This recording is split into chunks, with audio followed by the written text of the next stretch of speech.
Hello. എഴുതി എഴുതി എഴുതി ഇതാ മഷി തീർന്ന് കാലിയായി വലിച്ചെറിയാനുള്ള വക്കിലെത്തിയിരിക്കുന്ന ഒരു പെന്ന്. ഇത് വെച്ചിട്ട് നമ്മളൊരു കുഞ്ഞൻ ഐഡിയ ചെയ്തെടുക്കാൻ പോവാണ് കേട്ടോ. ഇത് വലിച്ചെറിഞ്ഞതിന് പിന്നെ ഇതൊന്ന് ആലോചിച്ച് നോക്കി നോക്കൂ. നമ്മൾ 2-3 കാർഡ്ബോർഡ് പീസസ് ഇതുപോലെ മുറിച്ചെടുത്തിട്ടുണ്ട്. ഇത് നമ്മൾ ഇതിൻ്റെ മുകളിൽ ജസ്റ്റ് ഒട്ടിച്ചെടുക്കാൻ പോവാണ്. അതിന് മുന്നേ നമ്മൾ ഇതിൻ്റെ ഉള്ളിലത്തെ ആ മഷി പോയ റീഫിൽ ട്യൂബ് മാറ്റിയെടുത്തിട്ടുണ്ട് കേട്ടോ. ഇനി ഇതാ ഇതുപോലെ ഒരു ഷേപ്പിൽ മുറിച്ചെടുത്തത് നമ്മൾ ഇതിൻ്റെ മുകളിൽ ഇതാ ഒട്ടിച്ചെടുക്കാൻ പോവാണ്. അപ്പോൾ ഇതാ ഒരു ഷേപ്പിൽ ഞാൻ ഒട്ടിച്ചെടുത്തു. പിന്നെ അത് ഒട്ടിച്ച് കഴിഞ്ഞപ്പോൾ എനിക്ക് തോന്നി അടിയിലത്തെ കുറച്ച് പ്രപ്പോർഷനേറ്റ്ലി ചെറുതാണെന്ന്. അപ്പോൾ നമ്മൾ ആ കാർഡ്ബോർഡ് പീസ് മാറ്റിയിട്ട് കുറച്ചുകൂടി വലിയൊരു കാർഡ്ബോർഡ് പീസ് സെറ്റ് ചെയ്ത് കൊടുത്തിട്ടുണ്ട്. ഇതാ കണ്ടില്ലേ, ഒരു മ്യൂസീഷ്യനെയാണ് കേട്ടോ നമ്മൾ ഇതിൻ്റെ മുകളിൽ ഉണ്ടാക്കിയെടുക്കുന്നത്.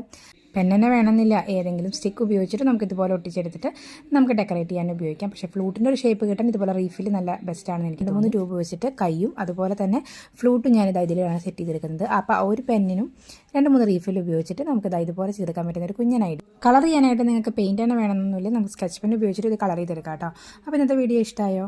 ഇഷ്ടപ്പെട്ടു വെച്ചാൽ ലൈക്ക് ചെയ്യാൻ മറക്കല്ലേ. അതുപോലെ കമൻറ്റ്സ് എഴുതി അറിയിക്കാൻ